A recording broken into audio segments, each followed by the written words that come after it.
Summer from 5th standard. Nandan 6th standard. Sir ಈ ಕಡೆ sir. Salari 2nd standard. Mangyata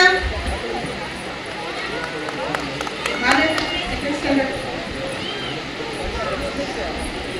ಈ ಕಡೆ ಪಾಪು ಈ ಕಡೆ. Hello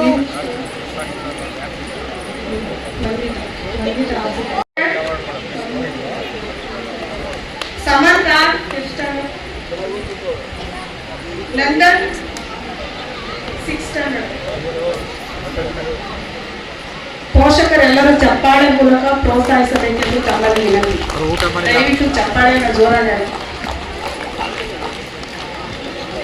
Saanvi B from 7th standard.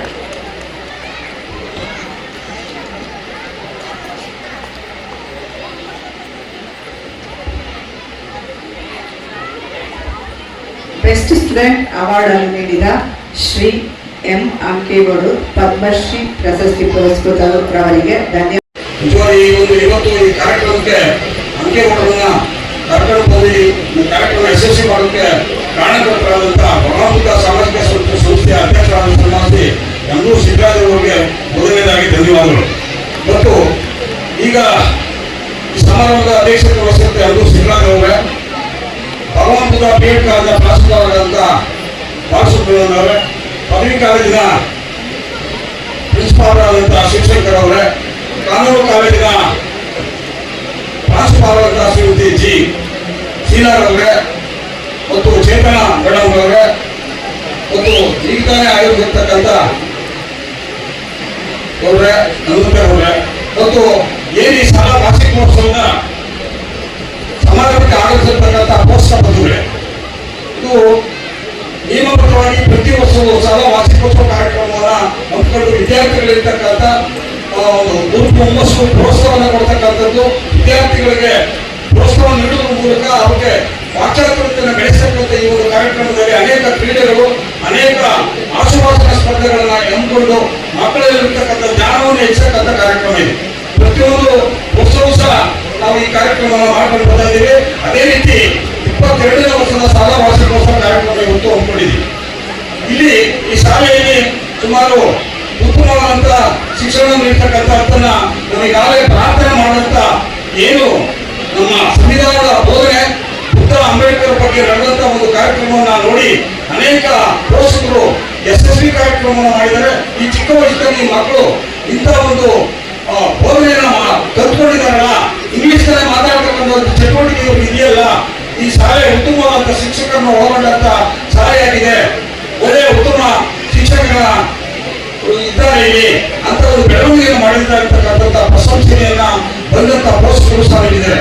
ಅದೇ ರೀತಿಯಲ್ಲಿ ಏನು ಇವತ್ತು ಈ ಭಗವಂತ ಸಾಮಾಜಿಕ ಸಂಸ್ಥೆ 2004-5ನೇ ಸಾಲಿನಲ್ಲಿ ಪ್ರಾರಂಭವಾಗಿ ಸುಮಾರು 21 ವರ್ಷದಿಂದ ಈ ಭಗವಂತ ಸಾಮಾಜಿಕ ಮತ್ತು ಶೈಕ್ಷಣಿಕ ಸಂಸ್ಥೆ ನಡೆದುಕೊಂಡು ಇದೆ. ಅದರ ಅಧ್ಯಕ್ಷರಾಗಿ ಎಂ ಸಿದ್ದರಾಜ್ ಅವರು ಸುಮಾರು ಒಂದು ವರ್ಷಕ್ಕೆ 200 ವಿದ್ಯಾರ್ಥಿಗಳಂತೆ ಸುಮಾರು 7,000 ವಿದ್ಯಾರ್ಥಿಗಳು ಈ ಶಾಲೆಯಲ್ಲಿ ಬಿ.ಎಡ್ ಪದವಿಯನ್ನು ಪಡೆದು ಉತ್ತಮ ಹೆಸರುಗಳನ್ನು ಪಡೆದಿರ್ತಾರೆ.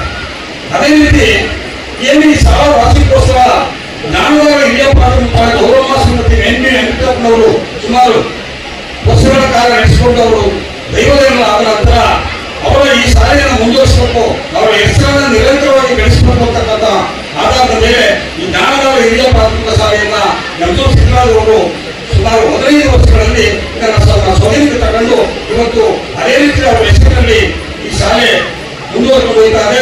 ಅನೇಕ ಶಿಕ್ಷಕರು ಕೆಲಸ ಮಾಡ್ತಾ ಇದ್ದಾರೆ. ಈ ಒಂದು ಇದರಿಂದ ವಿದ್ಯಾರ್ಥಿಗಳ ಗುಣಮಟ್ಟವನ್ನು ಹೆಚ್ಚಿಸತಕ್ಕಂಥ ಕೆಲಸವನ್ನ ಈ ಸಂಸ್ಥೆ ನಿರ್ವಹಿಸಿಕೊಂಡಿದ್ದಾರೆ. ಮತ್ತೆ ಭಗವಂತ ಸಾಮಾಜಿಕ ಶೈಕ್ಷಣಿಕ ಸಂಸ್ಥೆ ಬಿ.ಎಡ್ ಕಾಲೇಜು, ಟಿ.ಸಿ.ಎಂ ಕಾಲೇಜು ಮತ್ತು ಪಿ.ಯು ಕಾಲೇಜು, ಪ್ರಥಮ ದರ್ಜೆ ಕಾಲೇಜು ಮತ್ತು ಜನ್ ಇಂಟರ್ನ್ಯಾಷನಲ್ ಸಂಸ್ಥೆ ಮತ್ತು ಮಂಡ್ಯದಲ್ಲಿ ಅಂಗವಿಕಲರ ವಿದ್ಯಾಸಂಸ್ಥೆ, ಇದು ಬೆಂಗಳೂರಿನಲ್ಲಿ ಸಂಸ್ಥೆ ಮತ್ತೆ ಮಳವಳ್ಳಿಯಲ್ಲಿ ಜ್ಞಾನದ ಹಿರಿಯ ಪ್ರಾಥಮಿಕ ಪಾಠಶಾಲೆ ಮತ್ತು ಲಾ ಕಾಲೇಜ್ ಇತ್ತೀಚೆಗೆ ಈ ಎಲ್ಲ ಕಾಲೇಜುಗಳನ್ನ ತರುವುದರ ಮೂಲಕ ಏನು ಈ ಮೀಸಲು ಕ್ಷೇತ್ರದಲ್ಲಿ ಏನು ವಿದ್ಯಾರ್ಥಿಗಳು ಉತ್ತಮವಾದಂತಹ ಗುಣಮಟ್ಟದ ಶಿಕ್ಷಣವನ್ನು ಕೊಡುವುದಕ್ಕೋಸ್ಕರ ಚಿತ್ರರಾಜರವರು ಅನೇಕ ಸಂಸ್ಥೆಗಳನ್ನು ಸುಮಾರು 18-20 ಸಂಸ್ಥೆಗಳನ್ನು ತರುವುದರ ಮೂಲಕ ನಮ್ಮ ಕ್ಷೇತ್ರದಲ್ಲಿ ಶಿಕ್ಷಣವನ್ನ ಕೊಡತಕ್ಕಂಥ ಕೆಲಸವನ್ನು ಮಾಡಿದ್ದಾರೆ. ಸಮಾಜ ಸೇವೆಗಳೆಲ್ಲ ಉತ್ತಮವಾದ ಸೇವೆ ಯಾವಾಗಲೂ ಇದ್ರೆ ಅದು ಶಿಕ್ಷಣವನ್ನು ನೀಡತಕ್ಕಂಥ ಸೇವೆ. ಆ ಕೆಲಸವನ್ನ ಸಂತೋಷ್ ಚಿತ್ರರಾಜರವರು ತನ್ನ ಅನೇಕ ಸಂಸ್ಥೆಗಳನ್ನು ಕಟ್ಟುವುದರ ಮೂಲಕ ಇವತ್ತು ಸಾವಿರಾರು ವಿದ್ಯಾರ್ಥಿಗಳಿಗೆ ಉದ್ಯೋಗವನ್ನು ಕೊಡುವುದರ ಜೊತೆಯಲ್ಲಿ ಶಿಕ್ಷಣವನ್ನು ನೀಡಿ ಅನೇಕ ಜನಗಳು B.Ed ಪದವಿಯನ್ನು ಪಡೆದು ಇಲ್ಲಿ ಉನ್ನತ ಉದ್ಯೋಗ ಹೋಗ್ತಕ್ಕಂಥ ಕೆಲಸವನ್ನು ಸಹ ಅವರು ಮಾಡಿದ್ದಾರೆ. ಯಾಕೆಂದ್ರೆ ಇದು ಕೊಡ್ತಕ್ಕಂಥ ಸೇವೆಗಳೆಲ್ಲ ಉತ್ತಮವಾದ ಸೇವೆ, ಶಿಕ್ಷಣ ನೀಡ್ತಕ್ಕಂಥದ್ದು ಉತ್ತಮವಾದಂತಹ ಸಮಾಜ ಸೇವೆ. ಆ ಕೆಲಸವನ್ನು ಇವರು ನಿರ್ವಹಿಸ್ಕೊಂಡು ಬರ್ತಾ ಇದ್ದಾರೆ. ಈ ಸಂಸ್ಥೆ ನಮ್ಮ ಭಗವಾನ್ ಬುದ್ಧ ಸಾಮಾಜಿಕ ಶೈಕ್ಷಣಿಕ ಸಂಸ್ಥೆ ಸುಮಾರು 21 ವರ್ಷಗಳಿಂದ ಬೆಳ್ಕೊಂಡು ಬರ್ತಾ ಇದೆ. ಇನ್ನು ಅನೇಕ 20 ಸಂಸ್ಥೆಗಳು ನಮ್ಮ ಒಡನಾಟದಲ್ಲಿ ಇವತ್ತು ಜನಕ್ಕೆ ಸೇವೆಯನ್ನು ಮಾಡ್ಕೊಂಡು ಬರ್ತಾ ಇದೆ. ಇದರ ರೂವಾರಿಗಳಾಗಿ ಚಿತ್ರರಾಜರವರು ತಮ್ಮದೇ ಆದಂತ ಎಲ್ಲ ಕೆಲಸ ಕಾರ್ಯಗಳನ್ನು ಬಿಟ್ಟು ಈ ಸಮಾಜ ಸೇವೆಯನ್ನು ನಿರಂತರವಾಗಿ ಮುಂದುವರಿಸಬೇಕು, ಶಿಕ್ಷಣವನ್ನು ನೀಡಬೇಕು, ಸಮಾಜಕ್ಕೆ ನನ್ನ ಏನಾದರೂ ಒಂದು ಕೊಡುಗೆಯನ್ನು ಕೊಡಬೇಕು ಅಂತಕ್ಕಂಥ ನಿಟ್ಟಿನಲ್ಲಿ ಅವರು ಕೆಲಸವನ್ನು ಮಾಡ್ತಾರೆ. ಭಗವಾನ್ ಬುದ್ಧರು ಒಂದು ಕಡೆ ಹೇಳಿದ್ರು, ಹೆಸರು ಗಳಿಸಿ ಹಣ ಗಳಿಸುವುದಕ್ಕಿಂತ ಹೆಸರು ಗಳಿಸುವುದು ಒಳ್ಳೆಯದು ಅಂತಕ್ಕಂಥ ನಿಟ್ಟಿನಲ್ಲಿ ಅವರು ಈ ಕೆಲಸವನ್ನು ನಿರ್ವಹಿಸಿಕೊಂಡಿದ್ದಾರೆ. ಇದೇ ರೀತಿ ಅವರು ಈ ಸಮಾಜಕ್ಕೆ ಉತ್ತಮವಾದಂತಹ ಶಿಕ್ಷಣವನ್ನು ಕೊಡುವಂತ ಸಂಸ್ಥೆಗಳನ್ನು ಮಾಡುವುದರ ಮೂಲಕ ಉತ್ತಮ ಸಮಾಜ ಸೇವಕರಾಗಿ ಉತ್ತಮ ಶಿಕ್ಷಣ ನೀಡಿ ಈ ಕ್ಷೇತ್ರಕ್ಕೆ ಉತ್ತಮ ಶಿಕ್ಷಣವನ್ನು ಕೊಡತಕ್ಕಂಥ ಬೆಳವಣಿಗೆ ಆಗಲಿ ಅಂತ ಹೇಳ್ತಾ ಈ ಸಮಾಜದಲ್ಲಿ ಮಾತಾಡೋಕೆ ಅವಕಾಶ ಮಾಡಿಕೊಟ್ಟ ತಮ್ಮೆಲ್ಲರ ಮುಂಚೆ ನಾನು ಮಾತಾಡ್ತೀನಿ.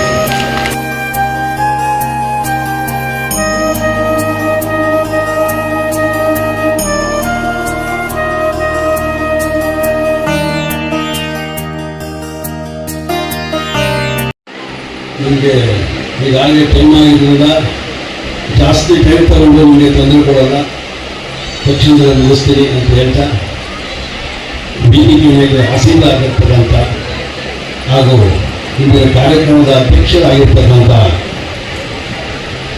ಯಮದೂರು ಸಿದ್ದರಾಜರವರೇ, ವಕೀಲರು ಹಾಗೂ ಕಾರ್ಯದರ್ಶಿಗಳು, ಯುವ ಸಂಸ್ಥೆ ಕಾರ್ಯದರ್ಶಿಗಳೇ ಹಾಗೂ ವೇದಿಕೆ ಮೇಲೆ ಆಸೀನರಾಗಿರ್ತಕ್ಕಂಥ ಹಾಗೂ ದೈವ ಸಮಾನವಾದಂಥ ಎಲ್ಲ ಗಣ್ಯರೇ, ವೇದಿಕೆ ಮುಂಭಾಗದಲ್ಲಿರ್ತಕ್ಕಂಥ ಈ ಕಾಲೇಜಿನಲ್ಲಿ ಓದ್ತಕ್ಕಂಥ ಎಲ್ಲ ವಿದ್ಯಾರ್ಥಿ ಮೇಲೆ ಹಾಗೂ ನನ್ನ ಆಪ್ತ ಸ್ನೇಹಿತರೆ ಹಾಗೂ ಈ ಗ್ರಾಮಸ್ಥರು,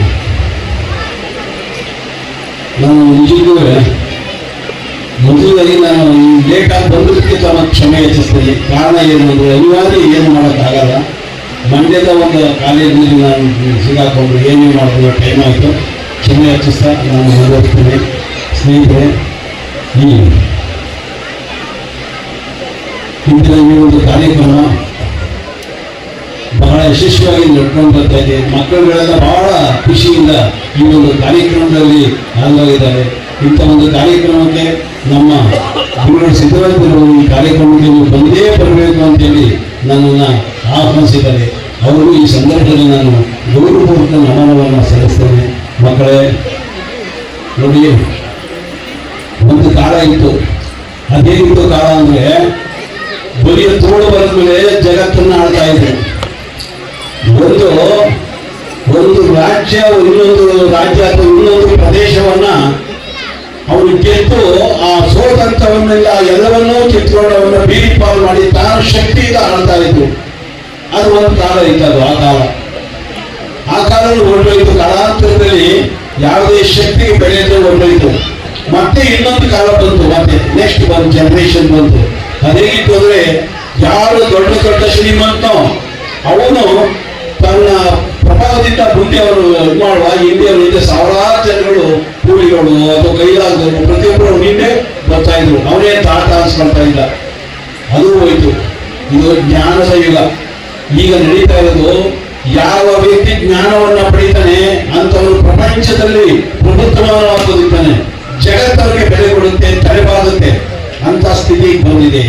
ಅಂತ ಸ್ಥಿತಿಯಲ್ಲಿ ಈಗ ನಮ್ಮ ವಿದ್ಯಾರ್ಥಿಗಳು ಎಲ್ಲರೂ ಓಡಬೇಕಾಗಿದೆ. ಇಂದು ಕಾಲ ಹೋಯಿತು. ಈಗ ನಿಮಗೆ ಏನಿದ್ರು, ನಮ್ಮ ಬಡವರಿಗೆ, ಮಧ್ಯಮ ವರ್ಗದ ಜನರಿಗೆ ಆಸ್ತಿ ಏನು ಅಂದ್ರೆ ವಿದ್ಯೆ.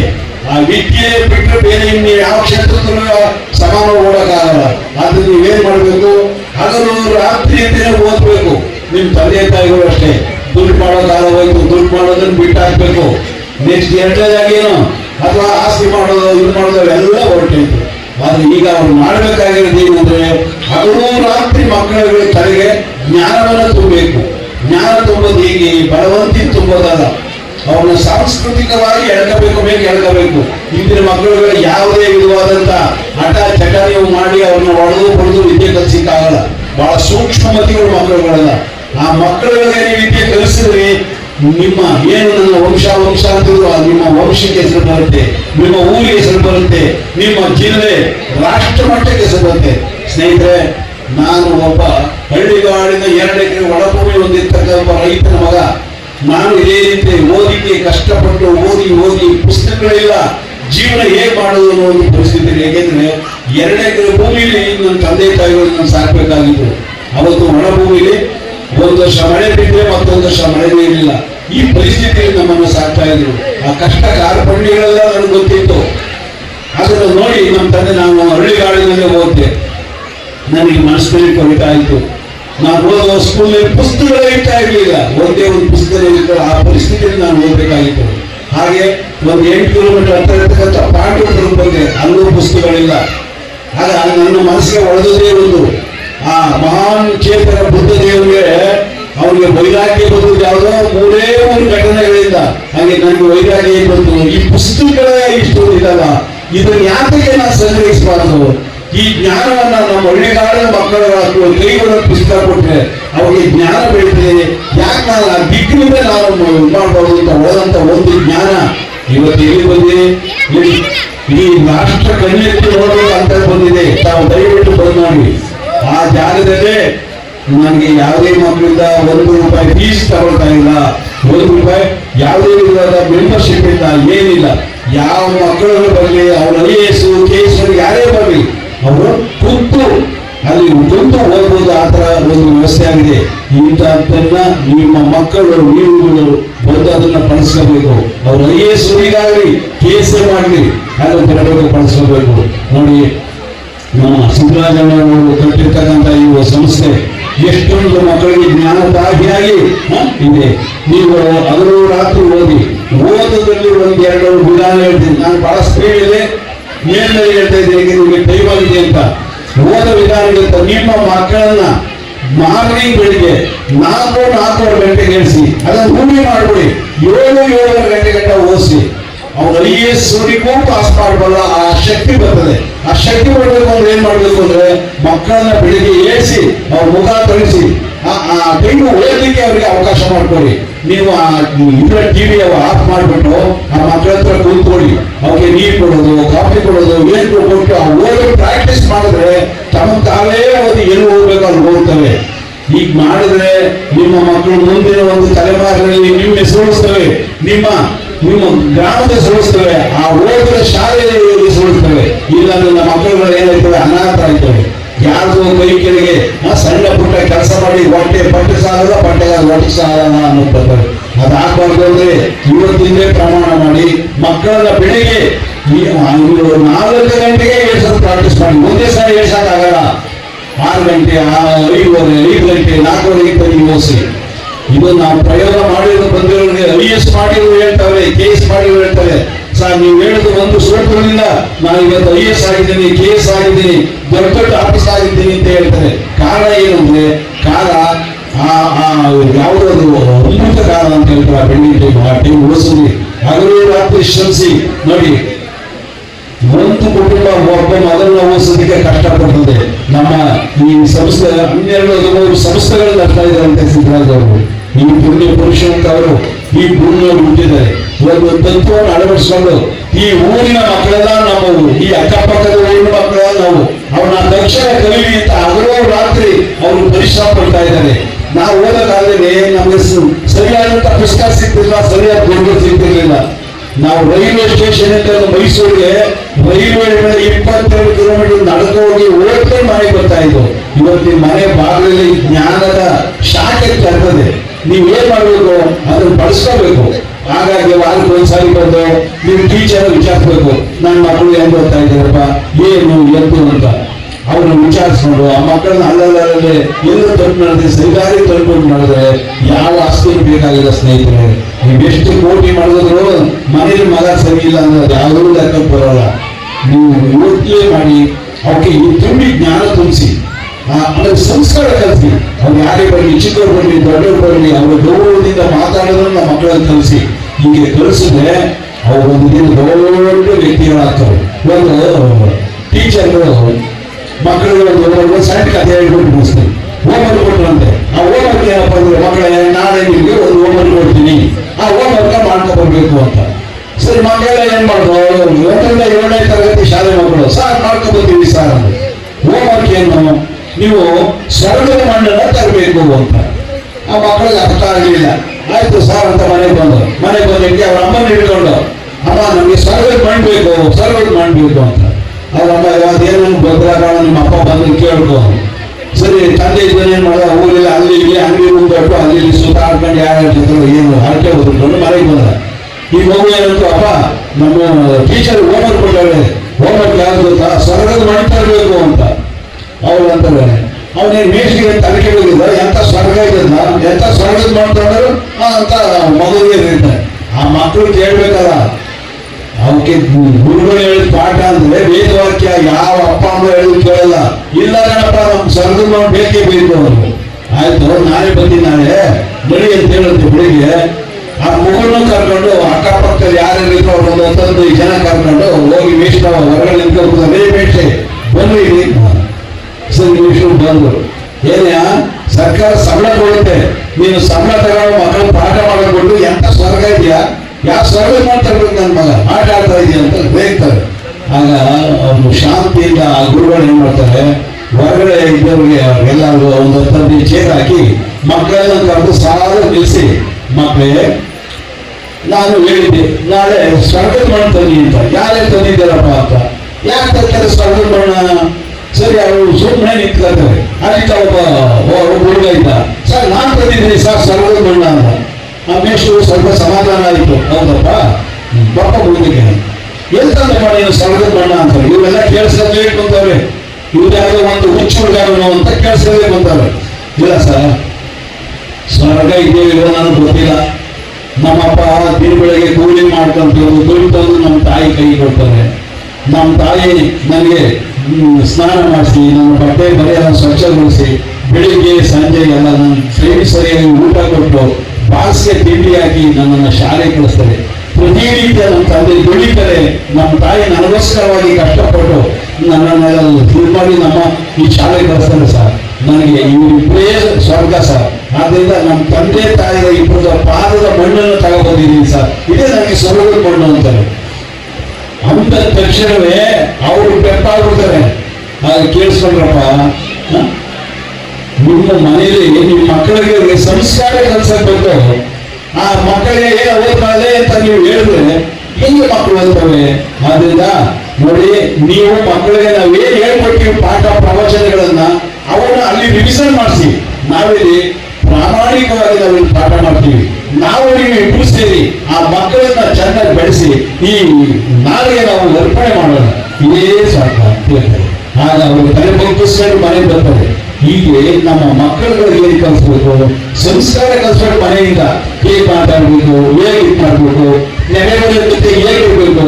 ನಾವು ನೆರೆಹೊರೆಯಕ್ಕೆ ಏನ್ ಮಾಡ್ತೀವಿ ಅಂದ್ರೆ ಅಕ್ಕಪಕ್ಕ ಅಂತೀವಿ. ಅಕ್ಕಪಕ್ಕ ಅಲ್ಲ, ಕನ್ನಡದಲ್ಲಿ ಅಪರೂಪದ ಶಬ್ದಗಳಿವೆ. ಅಕ್ಕಪಕ್ಕ ಅಂದ್ರೆ ಏನು? ನೆರೆಹೊರೆ ಅಂದ್ರೆ ಏನಾಗುತ್ತೆ? ನೆರೆಹೊರೆ ಅಂದ್ರೆ ಅಕ್ಕಪಕ್ಕ, ಇಷ್ಟೇ ಹೇಳೋದಲ್ಲ. ಕನ್ನಡದಲ್ಲಿ ಅಪರೂಪದ ಶಬ್ದಗಳಿವೆ. ನೆರೆ ಅಂದ್ರೆ ನೆರವಾಗೋದು. ನಮ್ಮ ಅಕ್ಕಪಕ್ಕಗಳು ನಮ್ಮ ಕಷ್ಟ ಸುಖ ಒಳ್ಳೆದು ಕೆಟ್ಟದ್ದೆಲ್ಲ ಯಾರ್ಯಾರು ನೆರವಾಗ್ತವೆ ಅವರ ನೆರೆ ಅಂತಾರೆ. ಅಂದ್ರೆ ನಮ್ಗೆ ಸಹಾಯ ಮಾಡೋದು ಅಂತ. ಒಳ್ಳೆ ಅಂದ್ರೆ ಗೊತ್ತಾ, ನಾವು ತಪ್ಪೆಲ್ಲ ಕಂಡಿದ್ದು ಬೆಳಿಗ್ಗೆ ಎದ್ದು ಆ ಬೆಕ್ಕನ್ನೇಳೋ ಆ ನಾಯಿನೇಳೋ ನಾವು ಬೈತಾ ಇರೋದು. ನಮ್ಮ ತಪ್ಪೆಲ್ಲವನ್ನೇ ಪಟ್ಟಿ ಮಾಡ್ಕೊಂಡು ಇವರು ನಮ್ಗೆ ಹೊರೆ. ಅದಕ್ಕೆ ಹಿಂದೆ ಅದನ್ನ ನೆರೆ ಹೊರೆ ಅಂತ ಕರಿತಾ ಇರೋದು. ಇಂಥ ಜನಗಳ ಬಗ್ಗೆ ನಾವು ಸೌಜನ್ಯತೆಯಿಂದ ಯಾವುದೇ ವಿಧವಾದ ಇದರಿಂದ ನಮ್ಮ ಮಕ್ಕಳಿಗೆ ಸಂಸ್ಕಾರ ಸೌಜನ್ಯ ಕಲಿಸಿದ್ರೆ ನಮ್ಮ ಮಕ್ಕಳು ದೊಡ್ಡವರಾಗ್ತಾರೆ, ಬೆಳೀತಾರೆ, ಒಳ್ಳೆಯದಾಗುತ್ತೆ. ಇಂಥ ಒಂದು ಇದರಲ್ಲಿ ನಮ್ಮ ಮಕ್ಕಳು ಬೆಳೀತಾ ಇರಲಿ. ಈ ಒಂದು ಸ್ನೇಹಿತರೆ ಆಗಿದೆ, ನಾವು ಸುಮ್ಮನೆ ಎಳೀತಾ ಇರೋದು ಬೆಳಿ. ಬಹಳ ಟೈಮ್ ಆಗಿದೆ, ಮಕ್ಕಳಿಗೆಲ್ಲ ಊಟ ಟೈಮ್ ಆಗಿದೆ. ಇಂಥ ಕಾರ್ಯಕ್ರಮಕ್ಕೆ ನಮ್ಮ ಸಿದ್ದರಾಮಯ್ಯ ನನ್ನ ಕರೆಸಿ ನನ್ನ ಮುಖಾಂತರವಾಗಿ 4 ಮಾತುಗಳು ಹೇಳಲಿಕ್ಕೆ ಅವಕಾಶ ಮಾಡಿಕೊಟ್ಟಿದ್ದಾರೆ.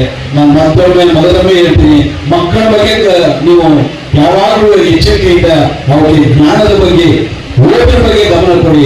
ನೀವೇನು ಆಸ್ತಿ ಮಾಡಬೇಕಾಗಿಲ್ಲ.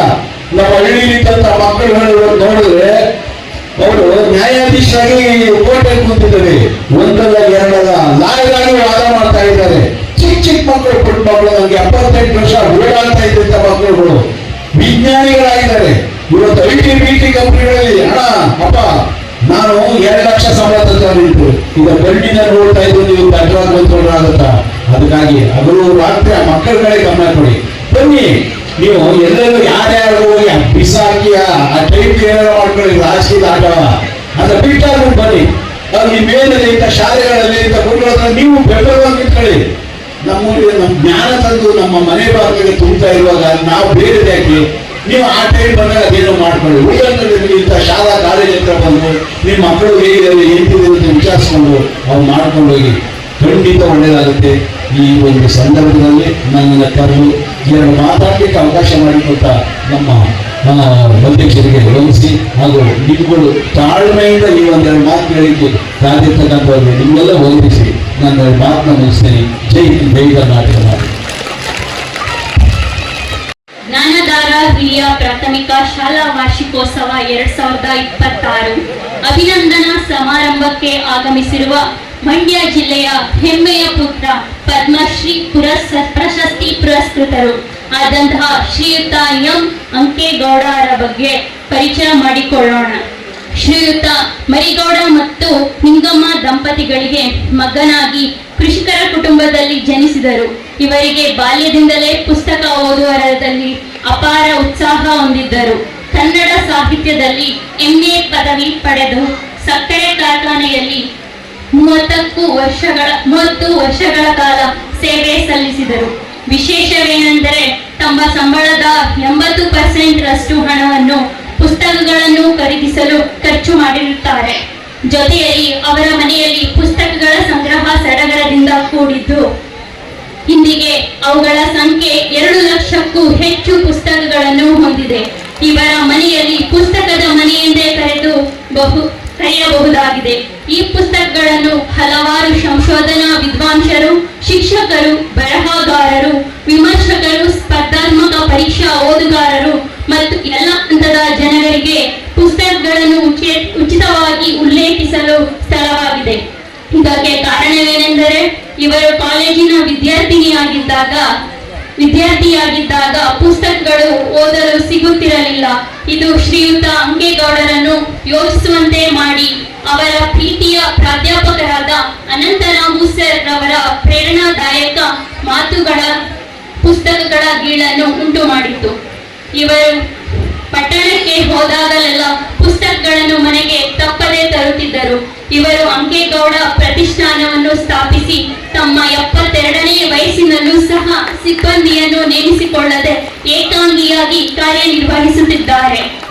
ಇವರ ಈ ಪರಿಶ್ರಮ, ಸರಳತೆ, ಪುಸ್ತಕದ ಪ್ರೇಮವನ್ನು ಗುರುತಿಸಿ ಸರ್ಕಾರವು ಇವರಿಗೆ ಪದ್ಮಶ್ರೀ ಪ್ರಶಸ್ತಿಯನ್ನು ನೀಡಿ ಗೌರವಿಸಲಾಗಿದೆ. ನಿಮ್ಮ ಸಾಧನೆ ನಮ್ಮ ದಾರಿ ದೀಪ. ಅಭಿನಂದನೆಗಳು ಸರ್.